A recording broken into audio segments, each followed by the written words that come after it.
안녕하세요. 저는 경기도에 사는 29살 여성입니다. 아는 언니의 소개로 이곳을 알게 되었는데 여기 사연을 듣고 있으면 시간 가는 줄 모르겠더라고요.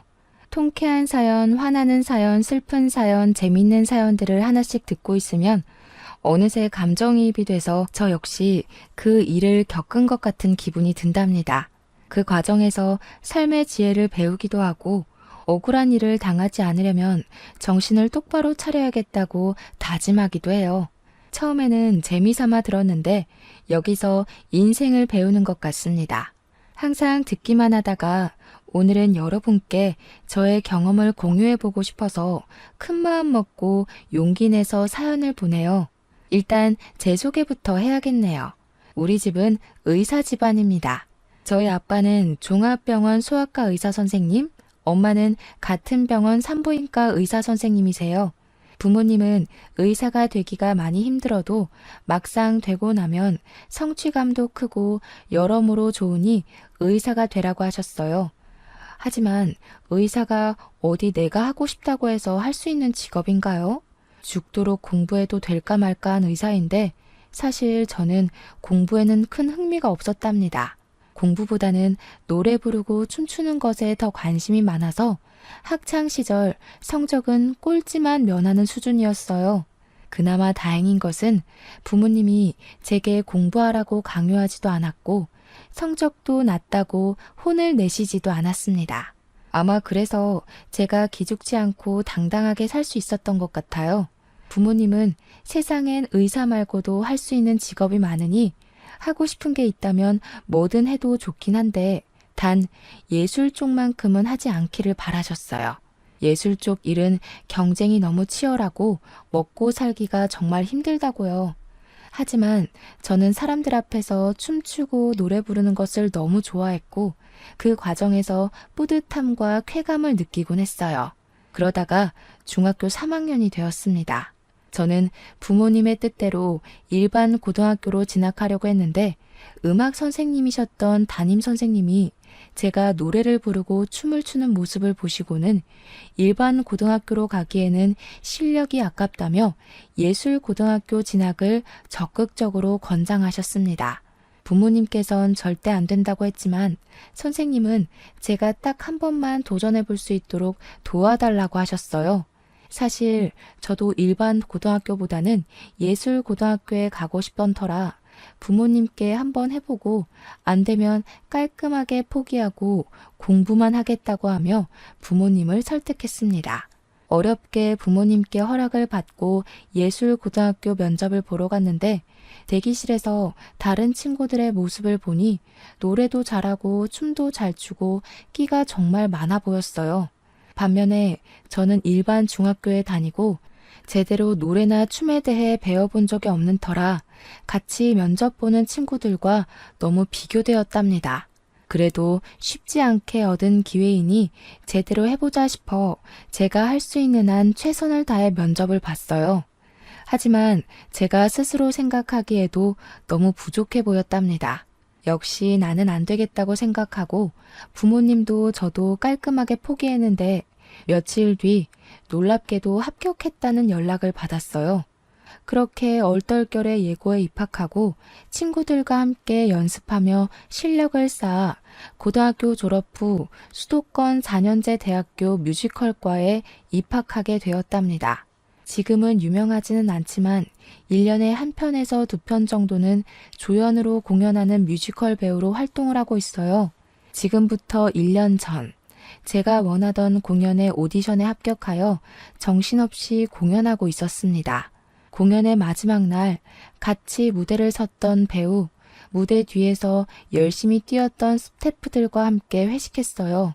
회식하다가 저와 친하게 지냈던 스태프 중에 한 분이 대기업에 다니는 자신의 형과 제가 잘 어울릴 것 같다며 한번 만나보라고 하더라고요.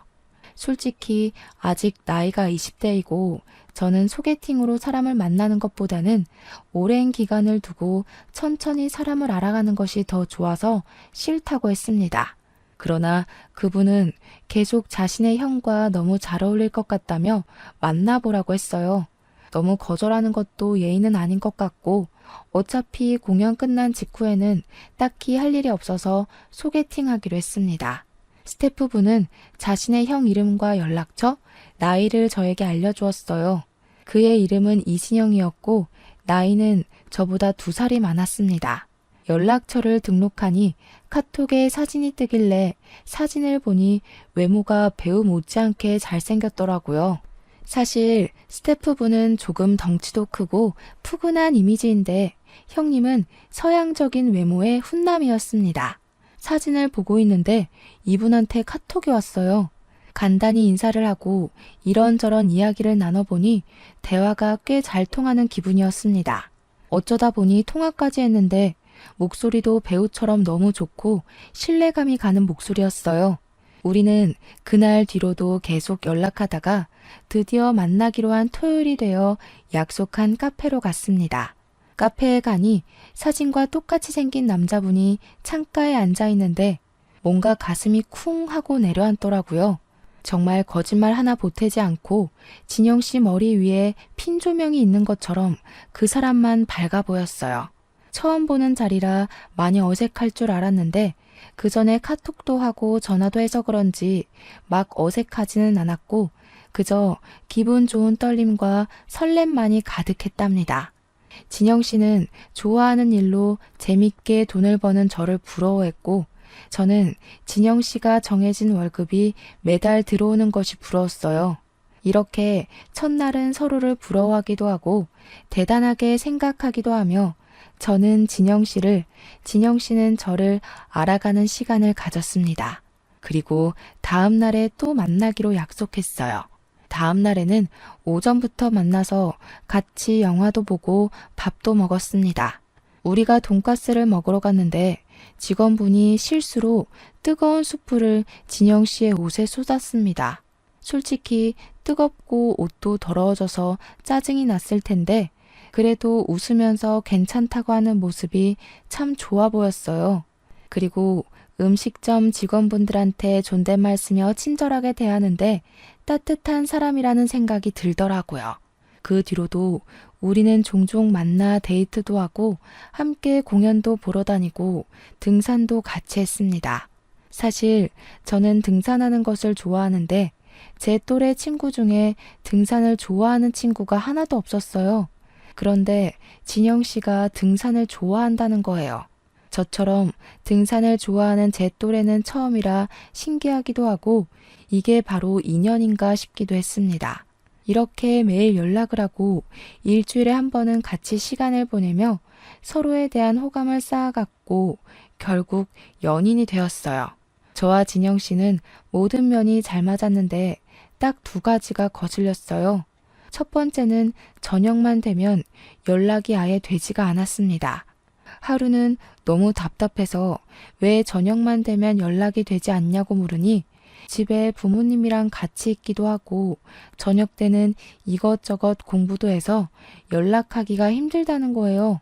처음에는 조금 이해가 가지 않았지만 어른들과 같이 살기도 하고 본인의 미래를 위해 공부도 해야 하니 그럴 수도 있겠다고 생각했어요. 그리고 2번째는 데이트하는데 휴대전화를 자주 받습니다. 도대체 무엇을 보고 있는지 물어보니 코인에 투자해서 돈을 벌고 있대요.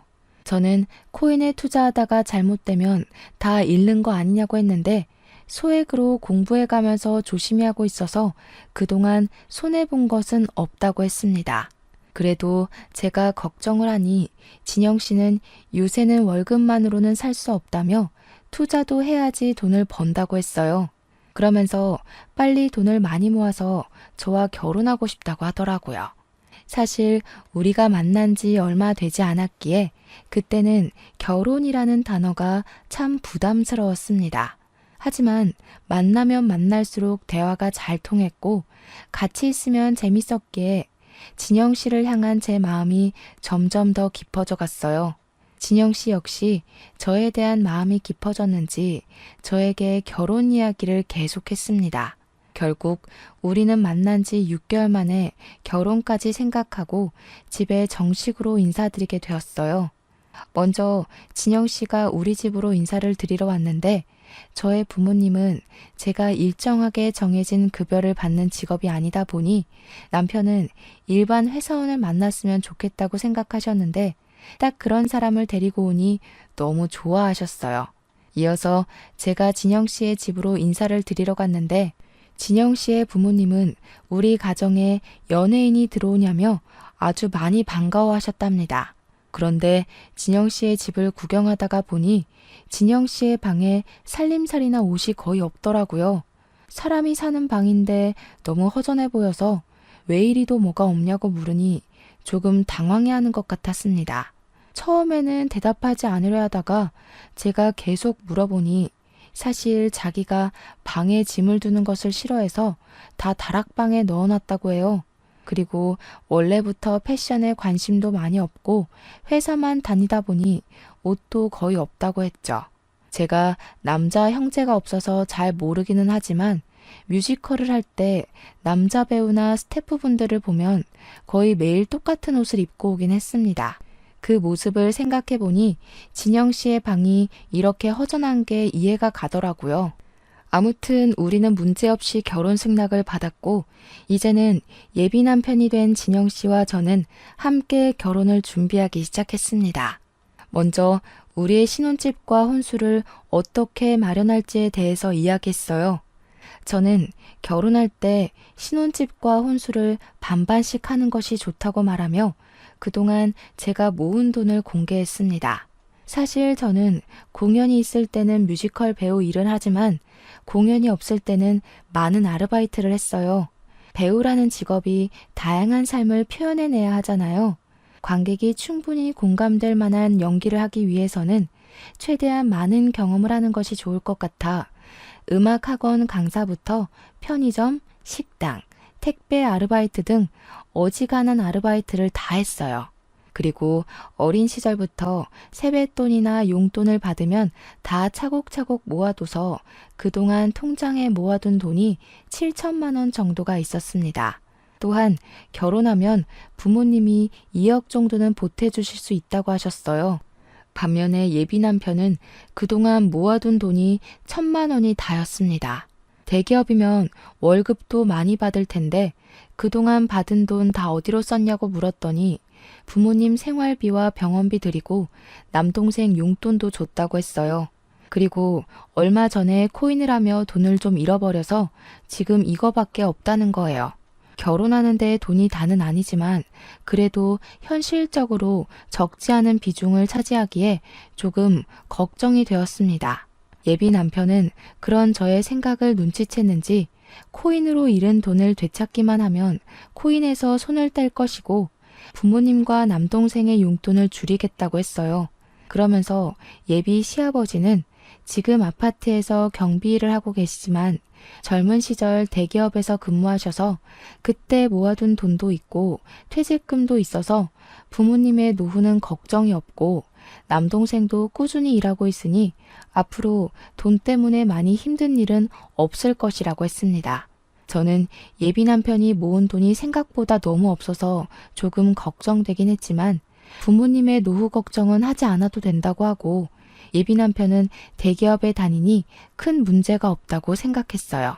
신혼여행은 예비 남편이 회사 일이 바빠서 계속 연락을 주고받아야 하니 외국은 안 될 것 같고 제주도로 가자고 했습니다. 내심 해외로 가고 싶었으나 제주도를 한 번도 못 가봐서 남편의 뜻에 따르기로 했네요.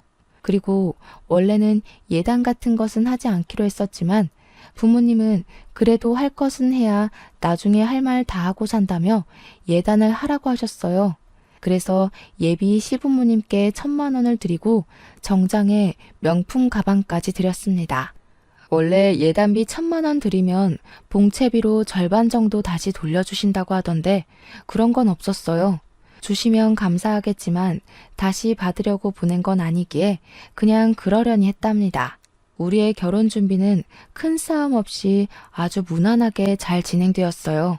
드디어 결혼식 날이 되었습니다. 하객들이 오시는데 제 쪽과 남편 쪽 하객의 분위기가 너무 달랐어요.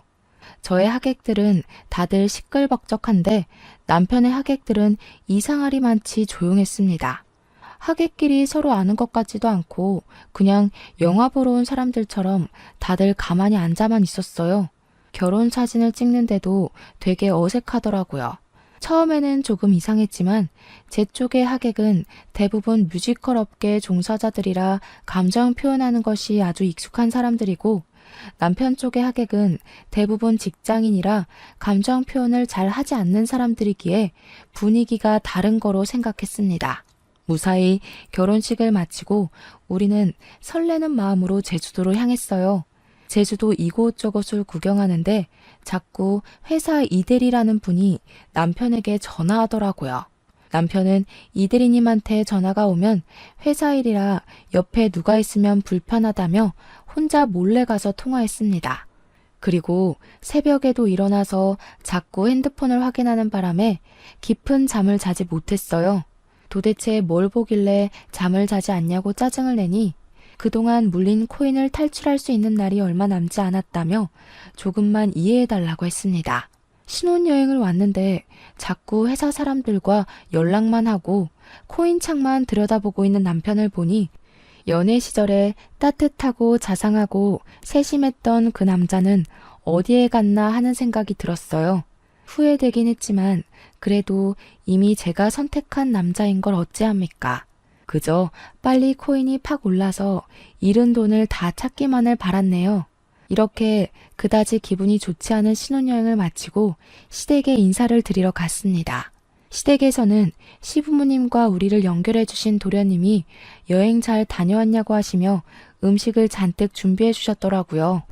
저녁 식사를 마치고 시댁에서 하룻밤 자기 위해 남편이 지내던 방에 짐을 푸는데 남편이 시부모님과 잠깐 대화할 것이 있다고 시부모님 방으로 건너갔습니다.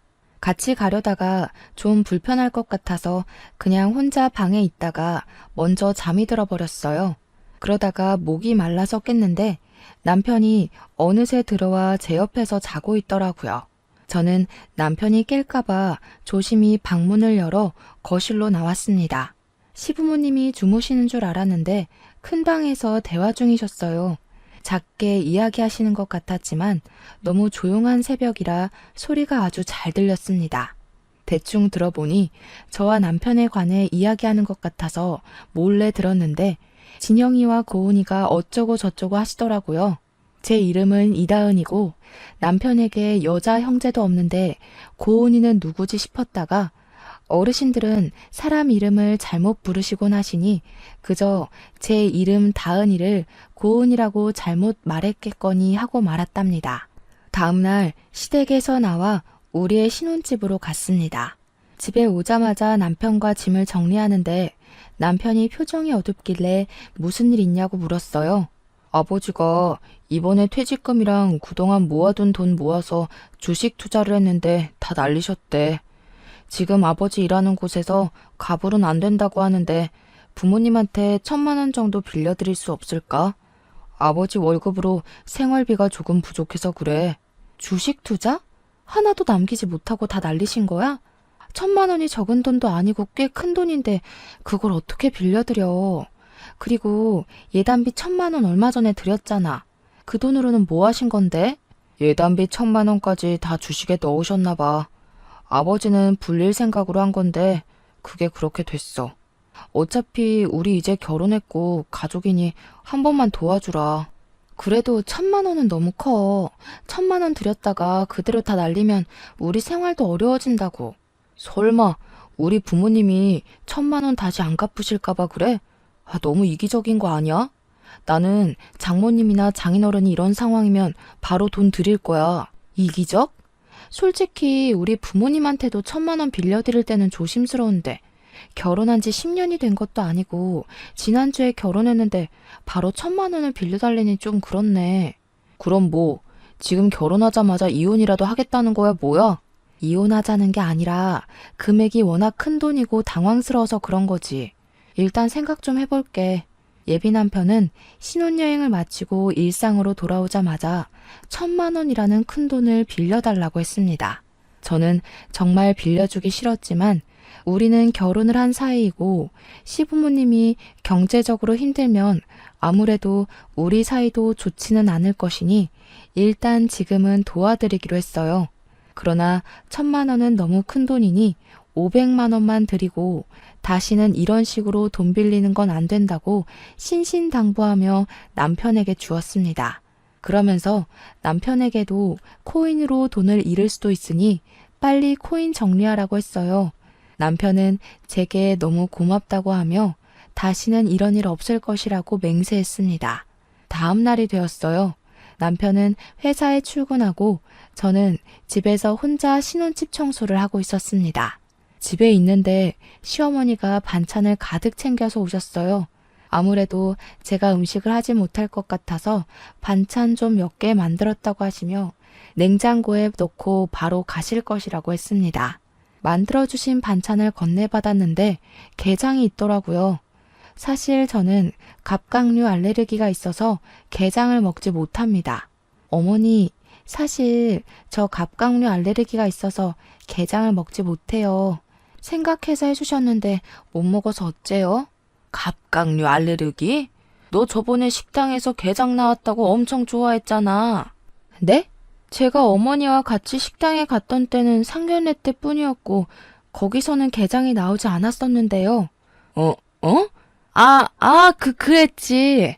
내가 다른 아이랑 착각했나 보다. 게장은 다시 들고 가마.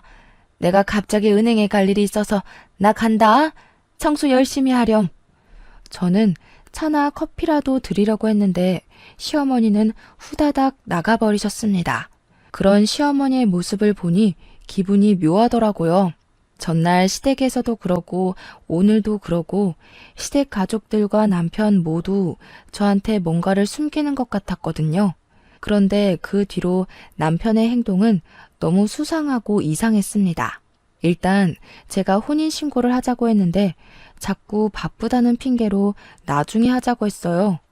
혼인신고 말만 나오면 자꾸 뒤로 미루자고 늦게 해도 상관없다고 했습니다. 또한 남편은 연애 시절부터 지금까지 회사 지인들이나 친구들을 제게 한 번도 소개해주지 않아서 남편 주변에 아는 사람이라곤 시부모님과 도련님밖에 없었어요. 그리고 우리는 신혼인데도 남편이 집에 잘 들어오지 않았습니다. 일주일에 3번은 들어오지 않았는데 그 이유는 야근하고 너무 늦어서 회사 당직실에서 잠을 잔다는 거예요. 대기업이라 월급을 많이 주니까 그만큼 일을 많이 부려먹는구나 싶다가도 결혼 전에는 야근을 한 번도 안 하던 남편이 결혼 후 자꾸 야근한다니 뭔가 서운하더라고요.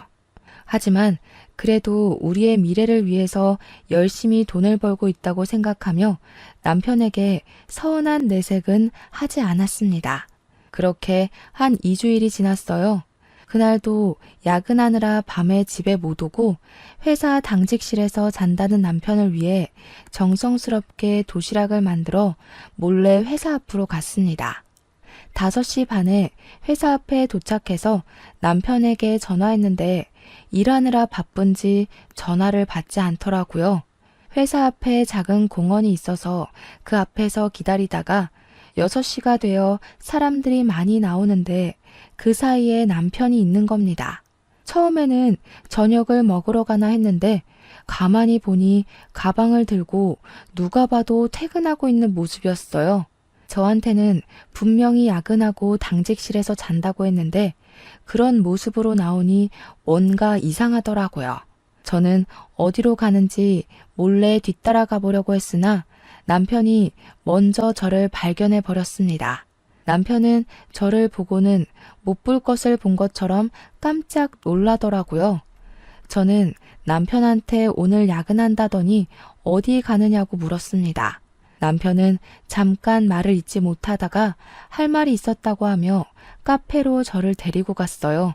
카페에 자리를 잡고 앉아 진지한 표정을 지으며 하는 말이 시어머니가 지금 자궁암에 걸렸다는 겁니다. 원래 몸이 좋으시지는 않았는데 최근에 아버지가 주식으로 전 재산 다 잃고 나서 자궁암까지 걸렸다고 했어요.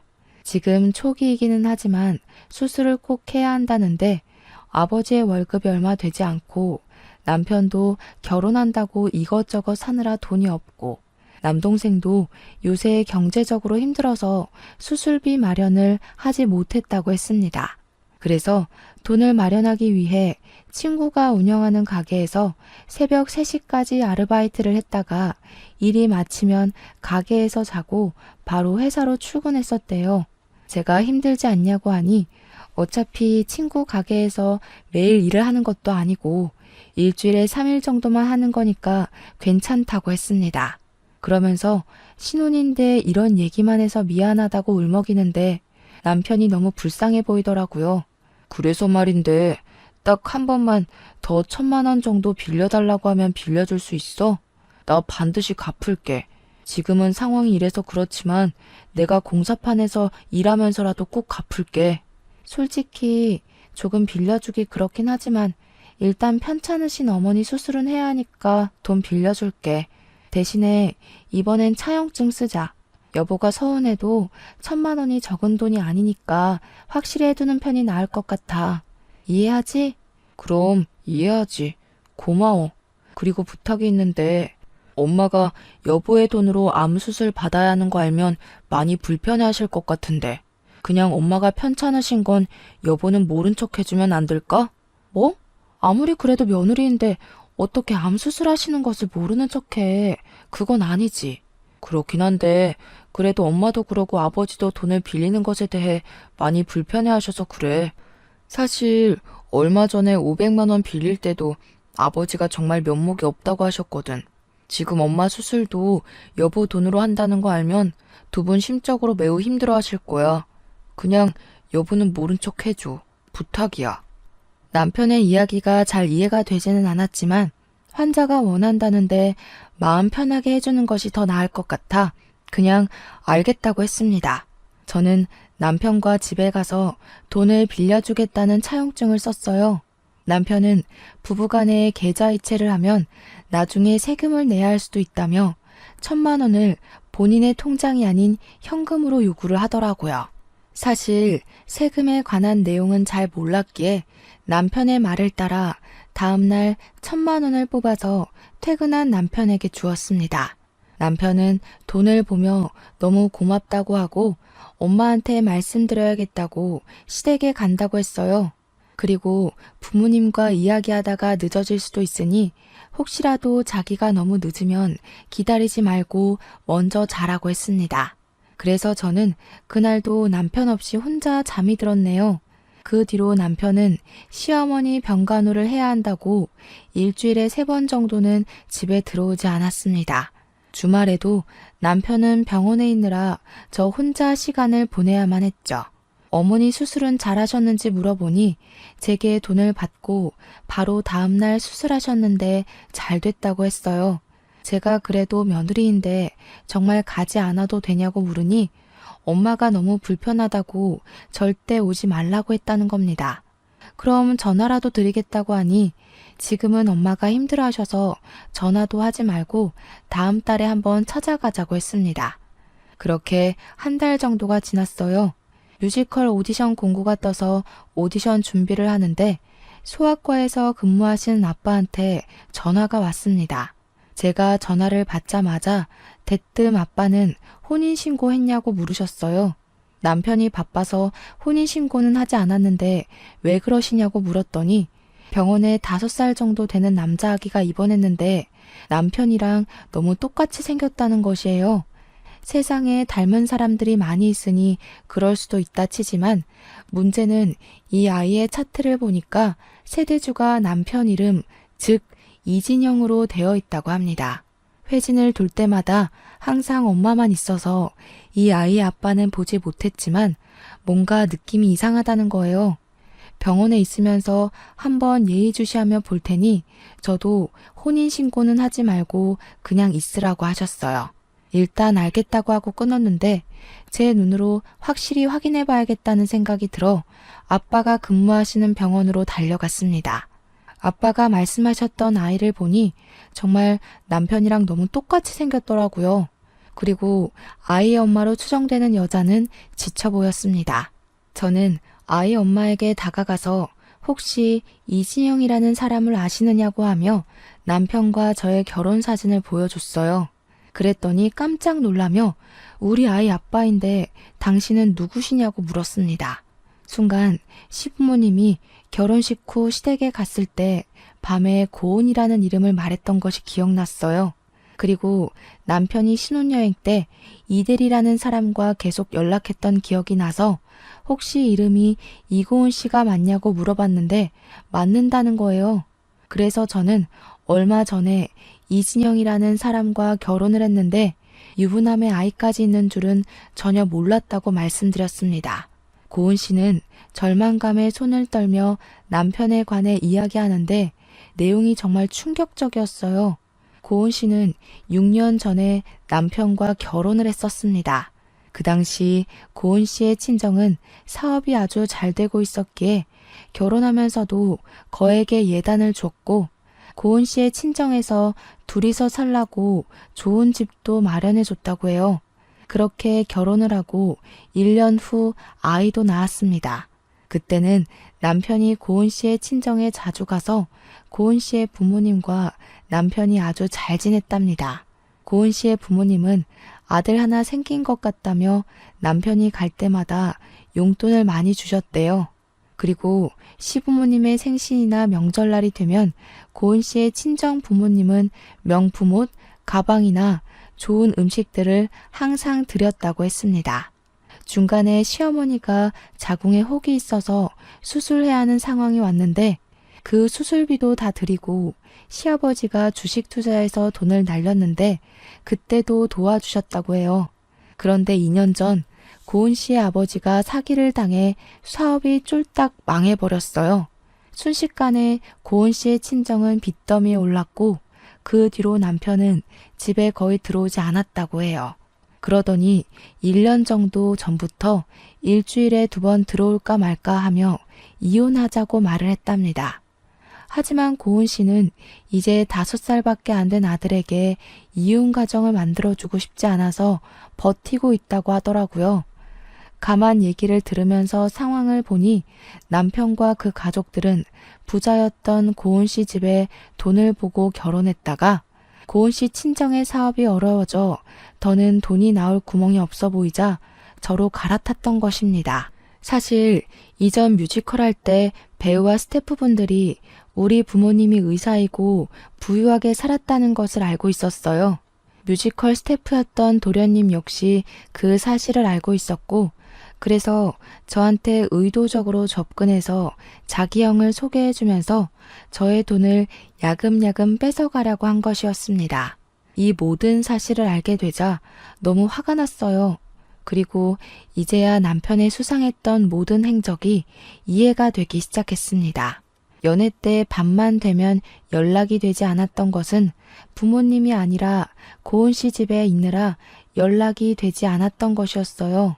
결혼식 때 하객들이 그리 어색했던 것은 실제 지인들이 아니라 하객 아르바이트를 하는 사람들이었기 때문이었고 제주도 신혼여행 때 계속 연락하던 이 대리는 회사 사람이 아니라 바로 내 앞에 있는 이분이었습니다.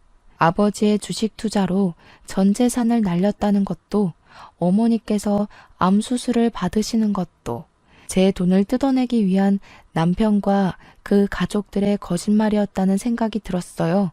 고은 씨는 표정이 굳은 저에게 혹시 어떻게 진영 씨와 결혼을 하게 되었냐고 물었습니다. 그래서 제가 남편과 만나고 결혼까지 한 모든 상황을 설명해 주니 고은 씨는 이혼하자길래 대충 다른 여자가 생긴 것 정도는 알고 있었지만 이렇게 결혼식까지 해서 이미 가정을 차렸을 줄은 몰랐다고 했어요. 저와 고은 씨는 남편의 이중 생활에 너무 충격을 받아 한동안 말을 잇지 못했고 분노했습니다. 저는 일단 아이가 아프니 퇴원 후 연락 달라고 하고 우리 둘이 연락처를 서로 교환했어요. 고은 씨와 헤어진 후 먼저 아빠한테 이 모든 상황을 말씀드렸습니다. 아빠는 어떻게 사람이 이럴 수 있냐고 뭐라고 하시고 어차피 혼인신고 안 했으니 당장 갈라서라고 하셨어요. 저도 당장 갈라서야겠다고 생각은 했지만 이전에 빌려준 돈이 있어서 돈은 받고 헤어져야겠다고 했습니다. 그랬더니 아빠는 돈을 왜 함부로 빌려주냐고 하시며 일단 정확하게 어떻게 해야 돈을 받을 수 있는지에 대해 상담을 해보라며 아는 변호사를 추천해 주셨어요. 변호사님과 상담하고 집에 가서 제 짐과 변호사님의 조언대로 사실혼 관계였음을 입증할 각종 사진과 서류를 챙겨서 신혼집에서 나왔습니다. 바로 친정으로 가려다가 잠깐 시댁에 들렸어요. 어머니가 진짜 수술을 하신 것인지 아닌지 제 눈으로 똑똑히 확인하고 싶었거든요. 시댁에 가니 친구분이 시어머니를 뵈러 오셨길래 인사를 드리고 시어머니께 몸은 괜찮으시냐고 물었습니다. 그랬더니 시어머니는 아주 당황하시며 우물쭈물 하시더라고요. 그 모습을 보시던 시어머니 친구분은 며느리가 시어머니를 이렇게 챙겨줘서 시어머니가 건강하신가 보다고 하셨습니다. 저는 아니라고 하며 얼마 전에 시어머니 수술하셨는데 병원에 가보지도 못한 며느리라고 하니 친구분은 2주 전에 지방으로 여행을 다녀왔는데 무슨 소리를 하느냐고 하시더군요. 예상은 했지만 역시 어머니의 암수술도 다 거짓말이었습니다. 저는 그 집에서 나와 친정집에 가는데 남편과 그 가족은 사이코패스가 아닐까 하는 생각이 들었어요. 아무리 돈이 궁해도 그렇지 어떻게 멀쩡한 사람이 암에 걸렸다고 거짓말까지 하면서 이러는지 참 이해가 가지 않더라고요. 정말 정신 나간 놈 같았고 이 가족들과 연을 끊어야겠다고 생각했네요. 친정에 와서 마음을 겨우 가라앉히고 있는데 저녁 시간이 되니 남편이 왜 집에 없느냐고 전화가 왔습니다. 저는 혹시나 하는 마음에 남편과의 통화 내용을 녹음하기 시작했어요. 나 친정이야. 그런데 너 혹시 고은이라는 여자가 누군지 알아? 고은이? 나야 모르지. 왜? 아버지 병원에 너랑 똑같이 생긴 아이가 입원했다고 하지 뭐야. 그래서 내가 오늘 그 아이 보러 갔는데 그 아이 이름은 은호이고 그 엄마 이름이 이고은 씨더라. 고은 씨는 너 안다던데. 너는 모르는가 보지? 뭐? 만났어? 그래, 만났다. 고은 씨 친정 사업 망해서 돈 뜯어낼 새로운 여자 찾고 있었냐? 진짜 어떻게 네 자식까지 낳아준 여자를 그렇게 하루아침에 차버릴 수가 있냐? 네가 그러고도 사람이야? 그리고 너네 엄마 수술했다며? 오늘 집에 가보니까 수술하고 입원해 계실 2주 전에 지방으로 여행 가셨다던데? 어떻게 너도 그렇고 너네 가족도 그렇고 그런 거짓말을 해? 그러고도 너희들이 제정신이야? 우리 결혼도 안 했으니 바로 갈라서자. 난 너네 가족처럼 사이코의 정신병자 같은 사람들과 가족으로 못 살겠다. 야, 아무리 그래도 어떻게 사이코의 정신병자라고 할 수가 있어? 너무한 거 아니야? 그래, 솔직히 아버지랑 나랑 코인이랑 주식에 돈 다 날려서 돈 필요해서 거짓말한 거는 맞는데 그래도 살면서 너에게 빌린 1,500만 원 다 갚으려고 했어. 그리고 고은이 걔랑은 성격 안 맞아서 1년 전부터 이혼하려고 했어. 걔랑 이혼하고 너랑 정식으로 혼인신고하려고 했다고. 이 와중에 너는 뭐가 이리 당당한 거야? 진짜 어이가 없고 황당해서 할 말이 없다. 제정신이 아닌 너랑 더는 대화도 못하겠어. 어차피 우리 혼인신고도 안 했고 같이 산 날도 얼마 되지 않으니 갈라서자. 사실혼 관계 이혼 소송할 테니까 위자료랑 빌려간 돈이나 준비해놔. 내가 빌려줬던 돈 1,500만 원에서 1원도 안 빼놓고 다 받을 거야. 알겠어? 이 상황에서도 당당하게 목소리만 큰 남편이 진절머리 나게 싫기도 하고 제정신이 아닌 것 같아 무서웠습니다. 남편에 대한 진실을 아시게 된 부모님은 그래도 아이가 없을 때 이 사람의 실체를 알게 돼서 천만 다행이라고 하시며 위로해 주셨어요. 다음 날 저는 아침이 되자마자 사실혼 관계였음을 입증할 각종 사진이나 서류들을 챙겨서 다시 변호사 사무실로 갔습니다. 변호사님이 이 정도면 충분하다고 하며 바로 소송을 진행하자고 하셨어요. 소송비를 지급하고 친정집으로 갔는데 남편이 친정집 앞에서 기다리고 있더라고요. 남편은 분노에 가득 차서 저를 발견하자마자 화를 버럭버럭 냈습니다. 야, 너 어떻게 사람이 좋다고 할 때는 언제고 인제 와서 갈라서? 어이가 없어서.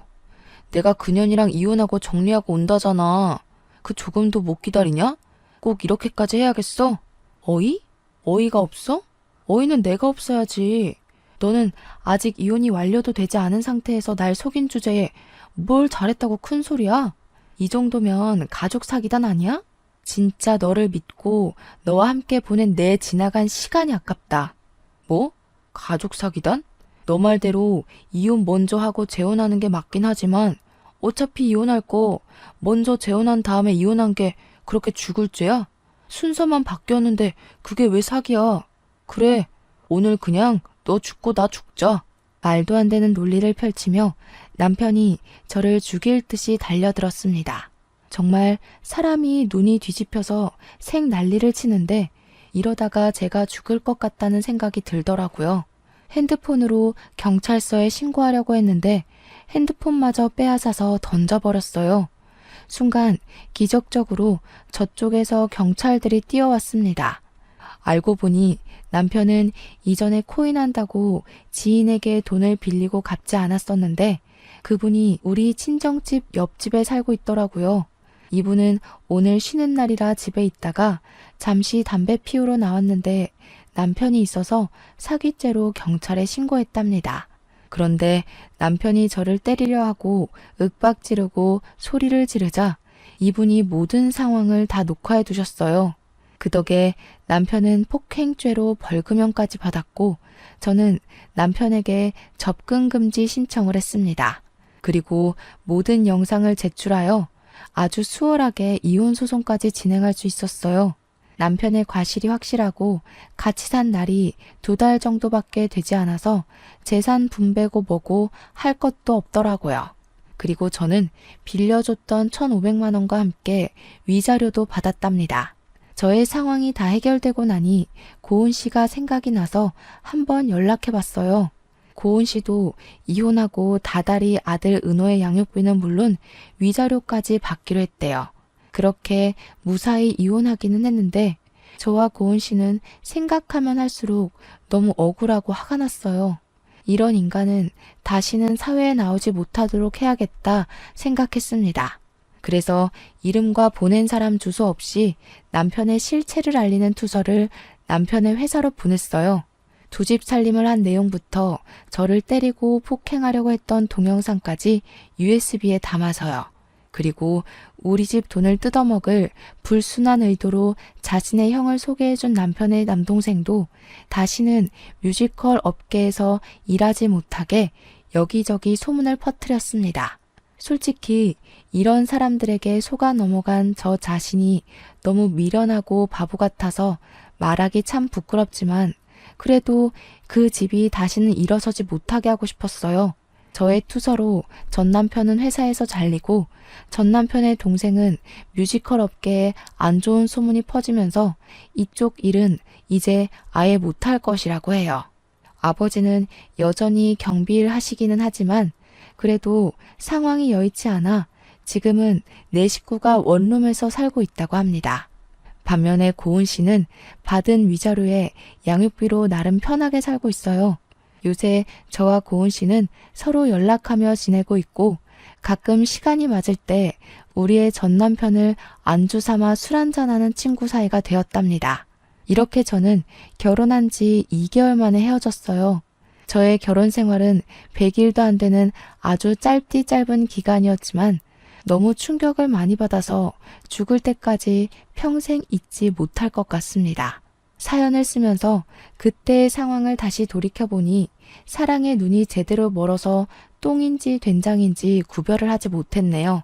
아직도 그때의 생각을 하면 저 자신이 답답하고 미련해서 욕이 나올 지경이지만 이번 일을 통해 호되게 인생을 배웠다고 생각하고 앞으로는 정신 차리고 씩씩하게 살아나가려 합니다.